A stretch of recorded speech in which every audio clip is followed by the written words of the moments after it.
Hi guys, this is Chris Sovey with HealthyConsumer.com. I'm going to be talking about dealing with anxiety, long-term solutions focused around lifestyle changes.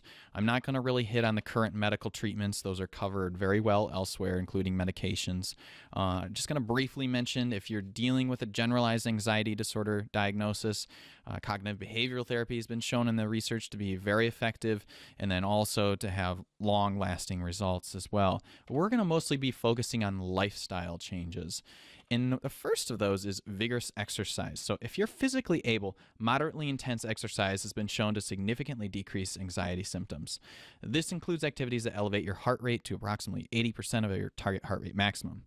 You can calculate this online. There's a lot of calculators out there, and we're looking for about 30 minutes of sustained target heart rate or 15 to 20 minutes of high-intensity interval training. Another option is yoga. While the peer-reviewed evidence is limited, the use of yoga in your daily routine may help abate the symptoms of anxiety. It's a combination of conscious breathing and purposeful movement has a calming effect on the central nervous system. Along with that is mindfulness meditation. A recent meta-analytic review concluded that mindfulness-based therapies may be an effective means to reduce anxiety. This practice has been one of the most helpful tools in my anti-anxiety toolbox. Mindfulness meditation is not about clearing the mind. It is a practice where we observe our thoughts through the mind's eye. We watch, we listen, we acknowledge without judgment. By doing this, the tension of unsolved problems becomes less burdensome on our psyche.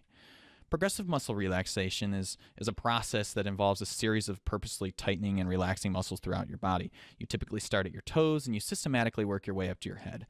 Most research of PMR has been performed on patients with cancer. In this research, it's been found to have very favorable results for those dealing with anxiety. In the description, I have a link to a free MP3 for guided progressive muscle relaxation that we've created. And then you really, if you're coping with anxiety, you really want to get regular sleep. Regular sleep patterns are a must. And the sleep is the time to repair and rejuvenate the brain and body for the coming day. Without sleep, you'll have difficulty focusing, feel wired or anxious. So make a strong commitment to your times to go to bed and rise for the day. More details on that in the full article below with the description. Also, there's a significant amount of research in the works examining the relationship between mood disorders and gut health. When I began to work on my microbiome, the gut environment, on a regular basis, there was a noticeable improvement in my mood. This likely is related to the gut-brain axis, and simply put, the gut-brain axis is a strong biologically wired relationship between our mind and gut environment. So next up is acupuncture. The evidence is mounting that supports acupuncture in the treatment of anxiety. While I don't fully understand the mechanism behind this, I can personally attest how much acupuncture has helped me in the past in dealing with anxiety.